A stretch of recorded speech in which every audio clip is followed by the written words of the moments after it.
Good morning friends. स्वागत है आप सबका आपके अपने यूट्यूब चैनल एजुका पे। आज हम आपके लिए बायोलॉजी में एक और टॉपिक लेके आए हैं, नर्वस सिस्टम का। जैसे कि हम सब जानते ही हैं कि हमारे बॉडी में जो भी फंक्शंस होते हैं, जो भी हम एक्शन करते हैं, वॉलेंट्री या फिर इनवॉलेंट्री, हमारी बॉडी जो भी एक्शन करती है वो सब कुछ दिमाग से निर्धारित होता है। हमारा ब्रेन ही डिसाइड करता है कौन सा फंक्शन कब करना है, कैसे करना है। पर ये डिसाइड तो हमारा ब्रेन करता है, पर इसको पूरे इंस्ट्रक्शंस को पूरी बॉडी में ट्रांसफर करने का काम हमारा नर्वस सिस्टम करता है।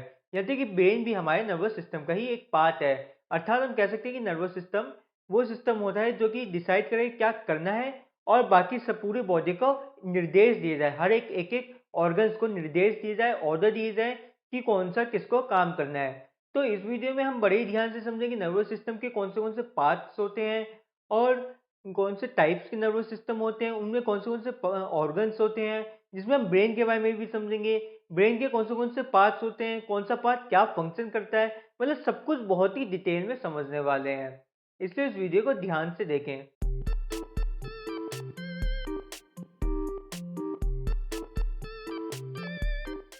तो अब हम समझते हैं नर्वस सिस्टम होता क्या है। Nervous system basically way of communication है, fastest way of communication in our body को हम नर्वस सिस्टम कहते हैं।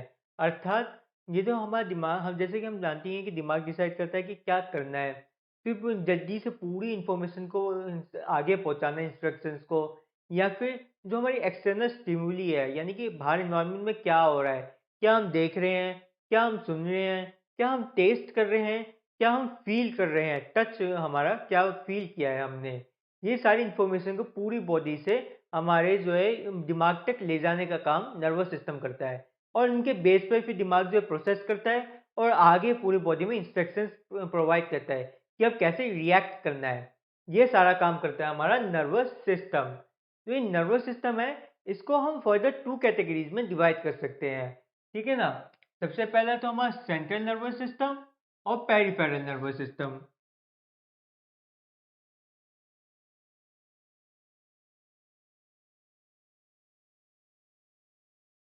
जो हमारा सेंट्रल नर्वस सिस्टम होता है, ये बेसिकली इंस्ट्रक्शंस को बनाने का काम करता है। क्या इंस्ट्रक्शन देने हैं ये डिसाइड करता है। जैसे कि इसमें दो पार्ट्स आते हैं, हमारे ब्रेन और स्पाइनल कॉर्ड। जो हमारा ब्रेन होता है वो तो हमारे एकदम ये कह सकते हो कि हमारी सोल ही होती है एक तरीके से ब्रेन, मतलब जो हम सोचे, हमारी पर्सनैलिटी, हमारा सब कुछ हमारा ब्रेन ही होता है। ब्रेन ही नहीं तो फिर हम बस एक जिंदा लाश बन जाते हैं। ब्रेन ही हमारे ऊपर, हम ब्रेन के जरिए ही डिसाइड करते हैं हम कैसे अपना जीवन जिएंगे, कैसे हम रिएक्ट करेंगे। ये सब कुछ ब्रेन से ही हम डिसाइड करते हैं, यानी जो ब्रेन है मेजर इंस्ट्रक्शंस प्रोवाइड करता है हमें। दूसरी तरफ जो स्पाइनल कॉर्ड होती है, इसका काम होता है कि रिफ्लेक्स एक्शन बनाना हमारे, कैसे हम जो है अचानक से बिना कुछ सोचे समझे रिएक्ट करना है। जैसे कोई जो है, अगर आप जंगल में जा रहे हैं, अचानक से शेर आप पे धमक पड़े, तो आप क्या करेंगे? एकदम सेल्फ डिफेंस पोजीशन में आ जाएंगे। ये कैसे होता है? ये स्पाइनल कॉर्ड करती है। ये फिक्स एक्शन होते हैं इसके पास, कि जैसे अगर कोई गर्म चीज को हम छूते हैं तो अचानक से हमारा हाथ पीछे हो जाएगा। हम सोचते थोड़ी है कि अरे गर्म हो रहा है, थोड़ा हाथ पीछे कर देता हूँ, हाथ ना जल जाए मेरा। ये हमारे सेल्फ डिफेंस के लिए स्पाइनल कॉर्ड अचानक से फैसला ले लेती है कि गर्म चीज़ है, दूर हो जाओ इससे।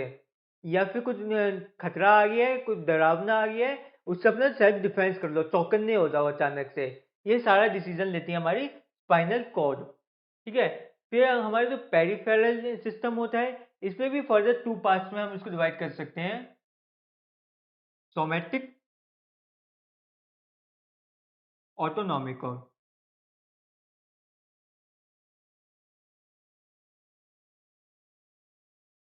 सोमैटिक वो पार्ट होते हैं हमारे नर्वस सिस्टम के, जो कि वॉलंटरी काम करते हैं, यानी कि हम उसे सोच के उनसे काम करवाते हैं। हम जो है, हमारा ब्रेन जानता है कि उनसे वो क्या काम करवाना है, वो वॉलंटरी काम कर रहे होते हैं। जबकि हमारे ऑटोनॉमिक होते हैं, जो इनवॉलंटरी काम कर रहे होते हैं, जो हमें पता नहीं होता।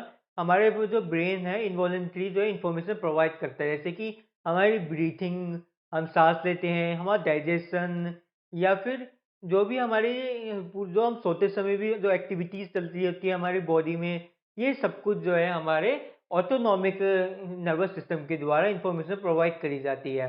यानी इनवॉलंटरी जो होती है, जो बिना दिमाग से पूछे सीधा इन्फॉर्मेशन प्रोवाइड कर दी जाती है, उसको ऑटोनॉमिक इन्फॉर्मेशन कहते हैं। देखो, मैं आपको समझाता हूँ। वैसे तो आपको डायग्राम अपने स्क्रीन पे दिख गया होगा, कैसे जो बीच का एरिया है वो तो हमारा नर्वस सिस्टम होता है, ठीक है ना? और उसके जो है बाकी जो चारों तरफ होते हैं हमारे, जो वेन्स जा रही है पूरी बॉडी में, वो सब कुछ हमारा जो है पेरिफेरल सिस्टम में आता है, जिनमें से कुछ सोमैटिक होते हैं, यानी वॉलंटरी हमारे दिमाग से पूछकर काम करते हैं। दूसरे हमारे ऑटोनॉमिक होते हैं, ऑटोनॉमिक नर्वस सिस्टम होता है, जो बिना दिमाग से पूछे सीधा जो है या तो स्पाइनल कॉर्ड से या फिर जो है ऑटोमेटिकली इसमें सिस्टम फीड होता है कि तुम्हें कैसे सांस लेनी है, कितने जो तुम्हारी हार्ट बीट होगी, कैसे हार्ट बीट चलेगी, कितनी मिनट में कितनी बार तुम्हारे दिल को धड़कना चाहिए, ये सब कुछ फिक्स होता है। ये ना ही स्पाइनल कॉर्ड से पूछने की ज़रूरत है, ना ही आपको ब्रेन से पूछने की ज़रूरत है। जो हमारा ऑटोनॉमिक नर्वस सिस्टम होता है, वो डायरेक्ट इन्फॉर्मेशन दे देता है फिक्स्ड जो है सेट ऑफ इन्फॉर्मेशन के आधार पे। तो अब हम जो है नर्व सेल्स के बारे में समझते हैं। जो नर्व सेल है कुछ-कुछ इस तरीके से दिखाई देते हैं।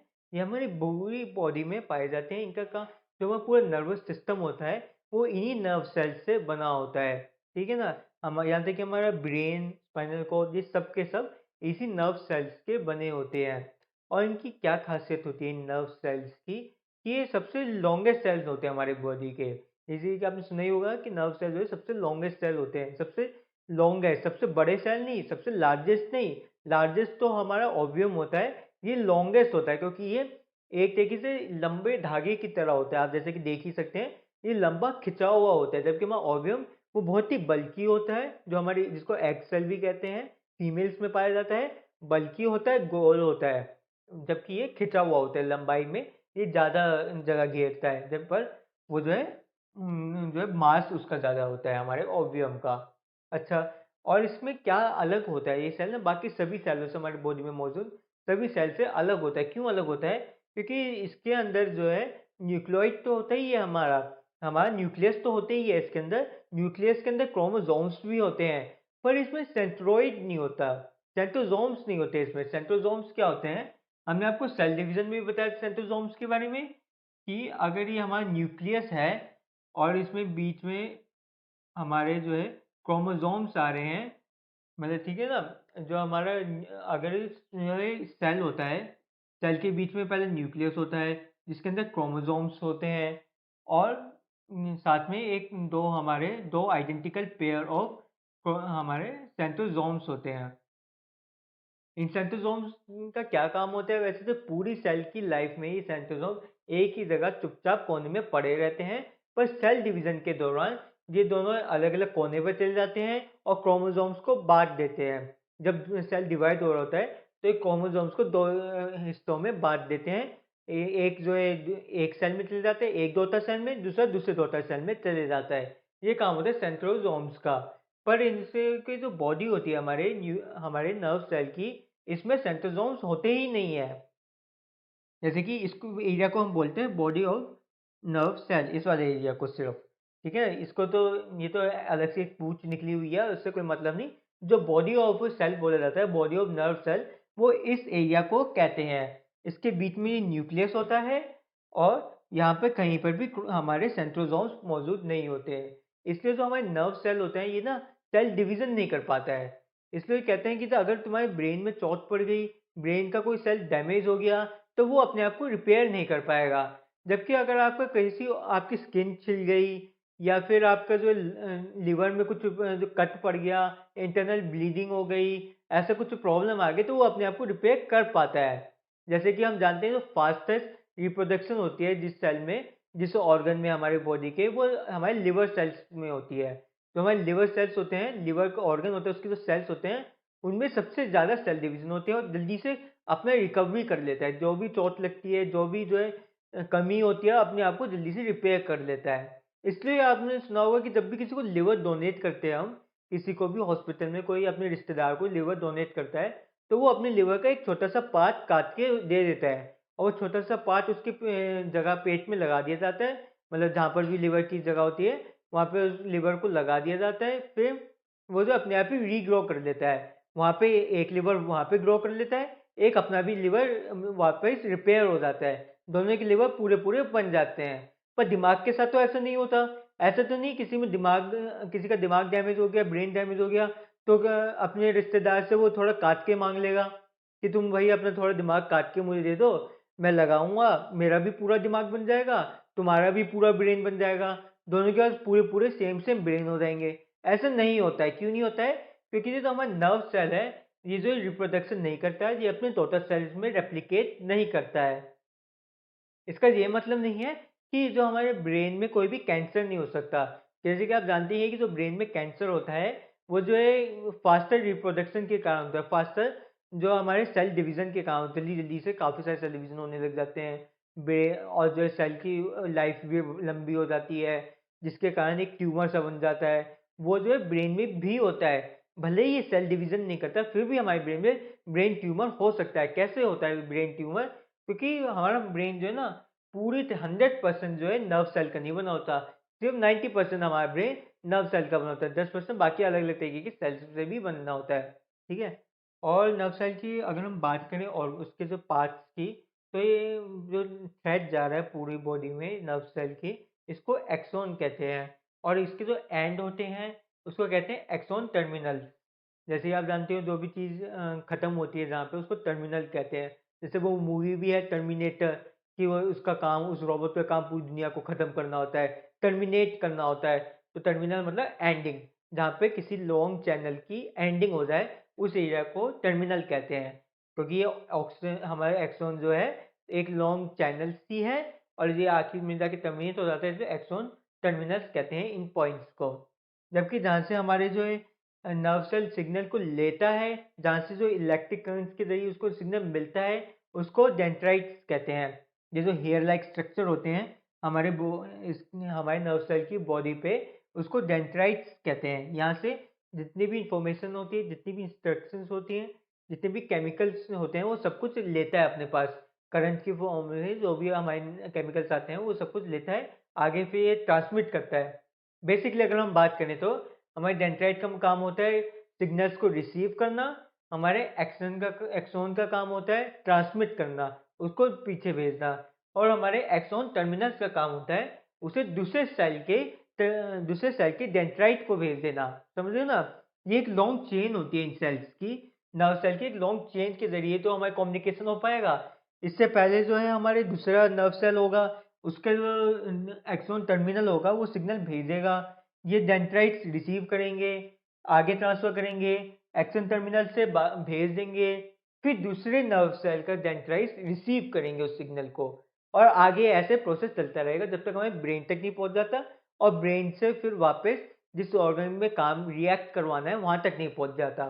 ठीक है? इसी तरीके से पूरे हमारे बॉडी में कम्युनिकेशन होता है। अच्छा, वो ये जो सिग्नल होता है, ये सिग्नल जैसे आप जानते ही हैं हमारे बॉडी में जो भी इंफॉर्मेशन पास होती है, कुछ भी हो रहा है, सब केमिकल के ज़रिए हो रहा है।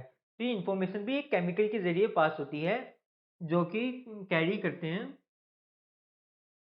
हमारे सोडियम और पोटेशियम। जो हमारे सोडियम और पोटेशियम होते हैं, वही इस सिग्नल जो वो सिग्नल जो होता है हमारे सोडियम और पोटेशियम का बना होता है। ठीक है ना? वो एक सॉल्ट्स होते हैं, सॉल्ट्स के ज़रिए वो सिग्नल पास ऑन होता है, जिसे सॉल्ट रिसीव करते हैं और आगे सॉल्ट भेजते हैं। तो वो सिग्नल जो होता है हमारे जो है सोडियम और पोटेशियम का बना होता है। इसको कहा जाता है कि जो है खाने में एक्यूरेट अमाउंट ऑफ सोडियम होना चाहिए।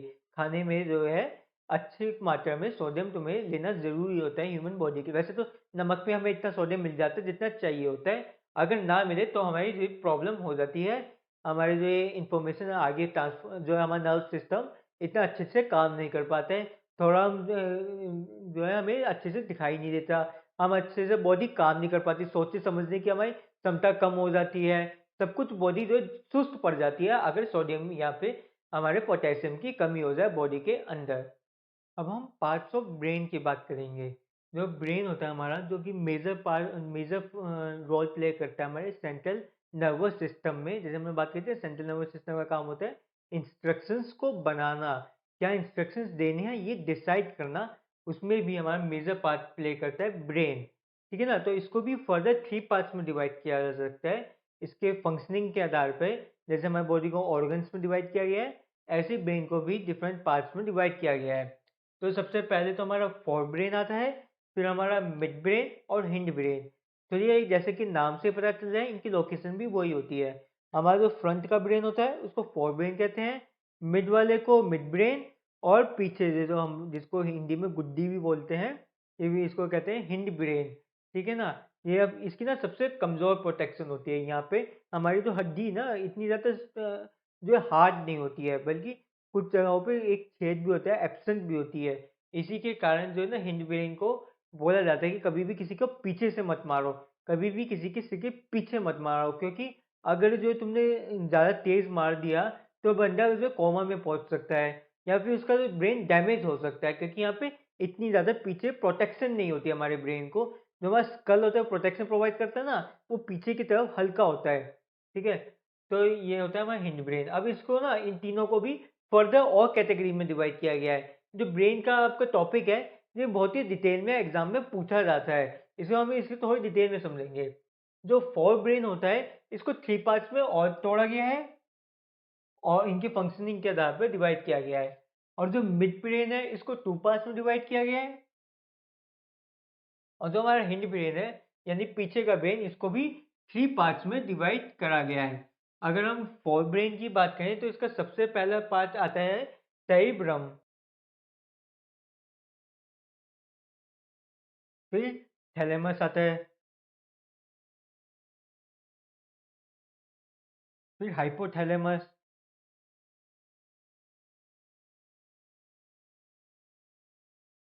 ठीक है ना। और अगर मिड ब्रेन की बात करें हम, जो हमारा मिड ब्रेन होता है उसमें आता है हमारे कॉर्पोरा आता है पहला, और फिर हमारा सेरिब्रल आता है।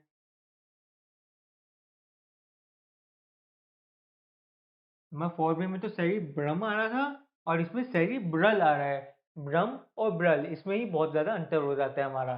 ठीक है ना। वो ब्रम था, ये ब्रल होता है। ऐसे ही हमारे हिंड ब्रेन में भी एक सेरिब्रल सेरिब्लम आता है। ठीक है ना, सेरिब्लम आता है। ठीक है, इसको ये फर्स्ट पार्ट है इसका। दूसरा इसमें पोन्स आते हैं हमारे, और तीसरे में हमारा मेडुला होता है एक। ये तीनों जो फॉर्म करते हैं हमारे हिंड ब्रेन को जो ये तीनों से मिलके बना है। इधर मैं तो स्पेस छोड़ देता हूँ, क्योंकि हमें इंफॉर्मेशन भी आगे फर्दर लिखनी होगी।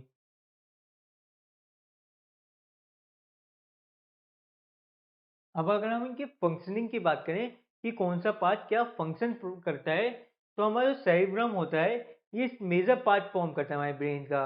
ये कह लो हमारे ब्रेन का ज़्यादातर हिस्सा जो है सेरिब्रम ही कैरी करके रखता है। पूरे ब्रेन का ज़्यादातर हिस्सा जो सेरिब्रम का ही बना होता है, क्योंकि ये फंक्शन भी उसी हिसाब से बहुत ज़्यादा करता है हमारे। जो इसको कहते हैं ना कॉन्शियसनेस, हमारी जो हमारी सोचने समझने की क्षमता है, जो हमारे डिसीजन लेने का स्टाइल है, हमारा पर्सनैलिटी है, ये सब कुछ जो है सेरिब्रम होता है। ये सब कुछ सेरिब्रम डिसाइड करता है। यानी अगर इसको लिखें तो ये रीजनिंग करता है, लॉजिक डिसाइड करता है, यानी कि क्या लॉजिक होता है, या फिर आईक्यू भी जिसको कह सकते हैं हम, मेमोरी भी इसी के पास होती है, और सेंस करना भी यही करता है। हम देखेंगे सेंस आगे भी कुछ लोग आगे और भी पार्ट्स करते हैं, पर जो इंफॉर्मेशन सेंस ऑर्गन्स होते हैं हमारे, जैसे कि आँख, कान, टंग और हमारी स्किन, जो भी जो है इनपुट लेते हैं एक्सटर्नल इन्वायरमेंट से, वो सब कुछ जो है सेरिब्रम तक पहुंचाते हैं। और भी करते हैं, पर मेन जो फंक्शन होता है वो सेरिब्रम का होता है, सेंसेशन का। हमारे लॉजिक लगाने का भी, जो हम सोच रहे हैं क्या करना है, सब कुछ सोच रहे हैं, वो सब कुछ सेरिब्रम से सोचते हैं। जो हम स्टोर करते हैं मेमोरी को, वो भी सेरिब्रम के अंदर ही हम स्टोर करते हैं। फिर हमारा थैलेमस आता है। तो थैलेमस का काम होता है बेसिकली हमारे इंटरनल जो टेम्परेचर को मेंटेन रखना, कि मतलब इंटरनल एक्सटर्नल, ये एक्सटर्नल को करता है और हाइपोथर्मल हमारा इंटरनल को करता है। जैसे कि हम जो है क्या फील करते हैं, सेंस ऑर्गन्स तो हमें बता देते हैं कि गर्म है, ये ठंडा है, पर ये जो है हमारा फिर थैलेमस डिसाइड करता है। ये थैलेमस डिसाइड करता है वो कितना गर्म है, क्या ये बहुत ज़्यादा गर्म है, या क्या अब जो है पसीने रिलीज करने चाहिए, अब हमारी जो बॉडी है इसको स्वेटिंग करनी चाहिए, या फिर जो अब हमें ठिठुरना चाहिए। अब हमारे बहुत ज़्यादा ठंड होगी, अब हमें बॉडी को ठिठुर के जो है गर्मी रिलीज़ करनी चाहिए। जो भी एक्सटर्नल एनवायरनमेंट एक्सटर्नल जो हीट होती है, टेम्परेचर होता है, उसको कंट्रोल करता है, उसको जो है एनालाइज़ करता है हमारा थैलेमस।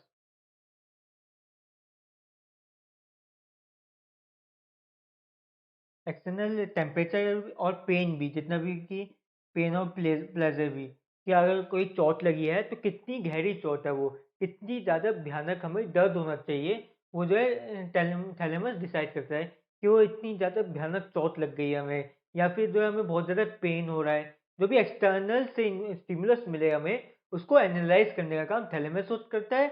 और हाइपोथैलेमस, जैसे कि नाम से पता चल रहा है, दोनों सेम सेम से नाम है, बस हाइपो का अंतर है। तो हाइपो तो आप समझ लीजिए, हाइपो वाला करता है इंटरनल को।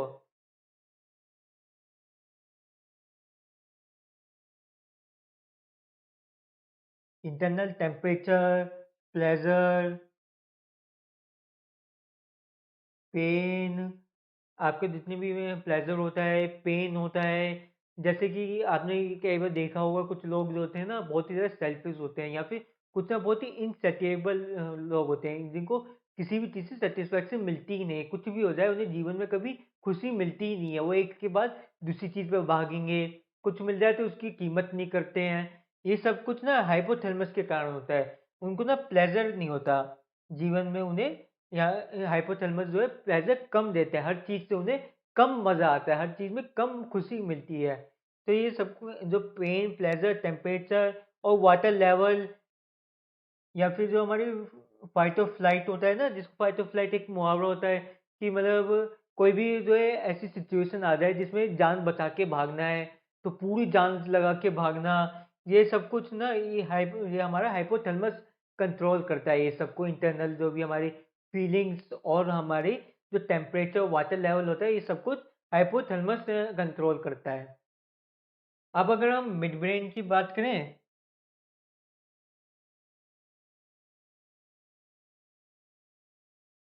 अगर हम मिड ब्रेन की बात करें, तो इसमें जो कोपेरा होता है, ये हमारे सेंस ऑर्गन्स के इंफॉर्मेशन लेता है। जैसे कि हमारे ईयर हो गए, ईयर और आईज, इनसे जो है इंफॉर्मेशन लेता है ये। मतलब आपने देखा होगा, हमने पहले सेरिब्रम में भी यही बोला था, वो भी सेंस ऑर्गन से इंफॉर्मेशन लेता है। पर ये हमारा कोपेरा होता है, ये भी थोड़ा बहुत इंफॉर्मेशन लेता है, ये भी थोड़ा बहुत इसी डायरेक्शन में काम करता है। जैसे कि अब देखने में भी ना सिर्फ एक दिमाग काम नहीं करता, दिमाग का एक पार्ट नहीं करना, उसमें काफी सारे, कुछ कोई एनालाइज करेगा, कोई जो है उसको समझने की कोशिश करेगा, बैलेंस समझने की कोशिश करेगा, मतलब बहुत सारे फंक्शंस होते हैं। तो ये अलग अलग काम करने के लिए हमारे होते हैं। ठीक है? और दूसरा जो हमारे सेरिबल होता है, सेरिबल का काम होता है कि कनेक्ट करता है हमारे स्पाइनल कॉर्ड को, और ब्रेन को कनेक्ट करने का काम करता है। जितनी भी इंफॉर्मेशन आ रही है, जा रही है स्पाइनल कॉर्ड से ब्रेन की ओर, ये सब कुछ इसका कनेक्ट करने का काम होता है। मतलब मिड ब्रेन का ज़्यादा कुछ खास काम होता नहीं है। जैसे आप नाम से ही समझ रहे हो, मिड ब्रेन बीच में होता है, तो ये कनेक्ट करने का काम करता है। और दूसरा ये थोड़ा बहुत डिसिप्ट करने का करता है, पर इनका मेजर काम नहीं होता। जो इससे क्वेश्चंस आते हैं, वो आपके हिंड ब्रेन और फोर ब्रेन से ही आते हैं।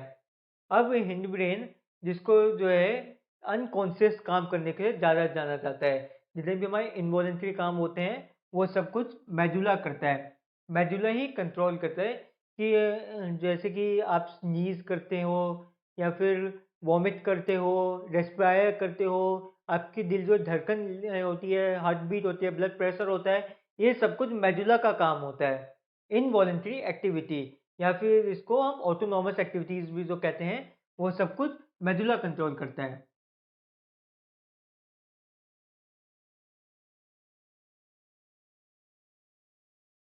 ठीक है? तो फिर ये सारी की सारी जो है हमारी ऑटोनॉमस एक्टिविटीज को करता है, निर्धारित करता है। जो इंफॉर्मेशन होती है, जैसे कि हमने ये तो समझ लिया था कि जो हमारा पेरिफेरल नर्वस सिस्टम है, उसमें जो हमारा जो ऑटोजोम नर्वस सिस्टम है, वो कंट्रोल करता है, वो सारी इंफॉर्मेशन को प्रोवाइड करता है। तो उसको भी, उसका काम तो सिर्फ इंफॉर्मेशन को आगे पास ऑन करना है ना, उसको करना क्या है, इंस्ट्रक्शंस क्या है, वो सब कुछ तो हमारा ब्रेन और स्पाइनल कॉर्ड ही करेगी ना। वो सारा काम तो हमारा सेंट्रल नर्वस सिस्टम ही करेगा। इंस्ट्रक्शंस को बनाने का काम तो सेंट्रल नर्वस सिस्टम ही करेगा ना। तो वो जो ऑटोनॉमस एक्टिविटीज़ होती है हमारी, वो सारी इन्फॉर्मेशन जो है मेडुला के अंदर होती है। जितनी भी हमारी इनवॉलंटरी बॉडी एक्टिविटीज़ करता है, बिना दिमाग से पूछे वो सब इन्फॉर्मेशन स्टोर ये करके रखता है, फिर देते रहता है। इससे कुछ पूछा नहीं जाता, ये डायरेक्ट बताता रहता है कि तुम्हें इतनी जो है साँस लेनी है, इतने मिनट में साँस लेनी है, ऐसे साँस लेनी है, ऐसी धड़कन लेनी है और ऐसे जो है अगर जो कोई खाना तुम्हारा अटक जाए या फिर जो है पेट में कुछ गड़बड़ हो तो वॉमिट कर देनी है। अगर तुम्हारा पेट जो है इतने ज़्यादा खाने को सँभाल नहीं पा रहा, जो वॉमिट होती है वो इसी कारण होती है जब आप ज़रूरत से ज़्यादा खा लें और जो हमारी स्टमक की जो आउटर लाइनिंग होती है, उस स्टमक की वॉल होती है वो इतना ज़्यादा खाने को जो है डाइजेस्ट करने में जो है सक्षम ना हो, तो सब कुछ उलट देती है, उसको बाहर निकाल के फेंक देती है। या फिर जब आपका खाना जो है फूड पाइप की जगह विंड पाइप में चले जाए, मतलब बहुत सारे कारण होते हैं वॉमिटिंग के, तो बहुत सारे कारण होते हैं। ये सब कुछ जो है हमारा मेडुला कंट्रोल करता है। फिर हमारा पोन्स आता है, इस पोन्स का काम वही होता है जो हमारे स्पाइनल कॉर्ड का होता है, यानी रिफ्लेक्स एक्शन का।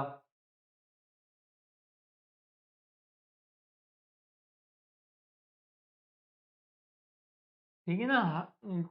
सारे के सारे रिफ्लेक्सेशन के काम जो है स्पाइनल कॉर्ड थोड़ी कर पाएगी, थोड़ा बहुत पॉन्स भी कर लेता है। हर काम को करने के लिए काफ़ी सारे ऑर्गन्स होते हैं हमारे बॉडी में, तो थोड़ा वो करता है, थोड़ा ये करते हैं, दोनों मिल-जुल के करते हैं। पॉन्स ना को काफ़ी सारे छोटे-छोटे काफ़ी सारे पॉन्स होते हैं। हर पॉन्स में भी आगे काफ़ी सारे पार्ट्स होते हैं, उसके बारे में हम डिटेल में नहीं पढ़ेंगे, क्योंकि इतनी ज़्यादा डिटेल में आपके एग्ज़ाम में नहीं आता है, पर अलग-अलग जो पॉन्स होते हैं, अलग-अलग जो है रिफ्लेक्स एक्शन करते हैं। ओवरऑल पॉन्स को हम कह सकते हैं रिफ्लेक्स एक्शन का काम करते हैं। फिर हमारा सेरिबेलम आता है। तो सेरिबेलम होता है ना, ये बहुत ही ज़्यादा ज़रूरी होता है एथलीट्स के लिए हो। जितने भी हमारे खेल के पर्सन्स होते हैं, अगर आप कोई गेम खेलते हो, तो आपका जो सेरिबेलम होता है बहुत ही ज़्यादा ज़रूरी, बहुत ही इंपॉर्टेंट पार्ट प्ले करता है। आप कहेंगे खेल में क्या है? खेल में तो हमारी बॉडी काम करती है या फिर हमारी स्ट्रैटेजी काम करती है, हमें कैसे स्ट्रैटेजी कौन सी स्ट्रैटेजी से गेम खेलना है, पर ऐसा नहीं, आपकी बॉडी तो काम कर ही रही है, पर जो सेंस ऑफ आपका बैलेंस होता है या फिर जैसे कि आप एक आपने सर्कस में देखा होगा कि लोग जो है एक तार पे चल जाते हैं, एक रस्सी बिछाते हैं ऊपर और नीचे जो है काँटे लगा देते हैं और फिर तार पे या फिर रस्सी पे चल पड़ते हैं। वो सब कुछ उनकी सेंस ऑफ बैलेंस इतना अच्छा होता है और वो इनके सेरिबैलम डिसाइड करता है, सेंस ऑफ बैलेंस। हमारा सेंस ऑफ बैलेंस हो गया या फिर हमारे मोटर स्किल्स हो गए। मोटर स्किल्स मतलब कि चीज़ों को पकड़ना, अचानक से कोई बॉल आ रही है तो उसको पकड़ना या फिर हमारे हाथों के और लेग का या फिर दिमाग का और हाथों का जो राइट कॉम्बिनेशन है, राइट कोऑर्डिनेशन है, ये सब कुछ मोटर स्किल्स में आता है। ये सब कुछ सेरिबेलम करता है, यानी कि जितनी भी फिजिकल चीज़ें होती हैं, फिजिकल एक्टिविटीज़ होती हैं, उनको कंट्रोल करने का काम सेरिबेलम का होता है। हमें सेंस ऑफ बैलेंस का या फिर मोटर एक्टिविटीज़ का, वही सेंस ऑफ बैलेंस या फिर मोटर एक्टिविटीज़ जितनी भी होती हैं, सब कुछ सेरिबेलम ही कंट्रोल करता है। इसी के साथ जो हमारा ब्रेन कंप्लीट हो जाता है, आप एक बार इसकी स्क्रीनशॉट ले लीजिए, हमने अच्छे से आपको डायग्राम में बनाया है, आपके नोट्स के लिए काम आएगा। ठीक है ना? तो ब्रेन में अब आपको इससे ज़्यादा कुछ भी जानने की ज़रूरत नहीं है, जब तक आप जो है कोई मेडिकल का एग्ज़ाम ना दे रहे हो। उसके अलावा तो हमने बिल्कुल डिटेल में कर लिया, वरना तो ये सेरेब्रम के भी जो काफ़ी सारे पार्ट्स होते हैं, अलग-अलग पार्ट्स जो है अलग-अलग काम करते हैं। एक पार्ट्स जो हमारा रीडिंग, जो हम चीज़ें लिस्टिंग करते हैं, लिस्टिंग को लेने का काम करता है। दूसरा पार्ट हमारा जो है लिस्टिंग को अंडरस्टैंड करने का काम करता है। जो हमारा ब्राउनिक का पार्ट होता है वो लिसनिंग को समझने में करता है और उसको अच्छे से रिटेन करने में दूसरा पार्ट करता है। मतलब वो सब आपको इतनी ज़्यादा डिटेल में जानने की ज़रूरत नहीं है। अगर जो एग्ज़ाम में क्वेश्चन आएँगे, इससे बाहर कभी भी आपका क्वेश्चन नहीं आएगा।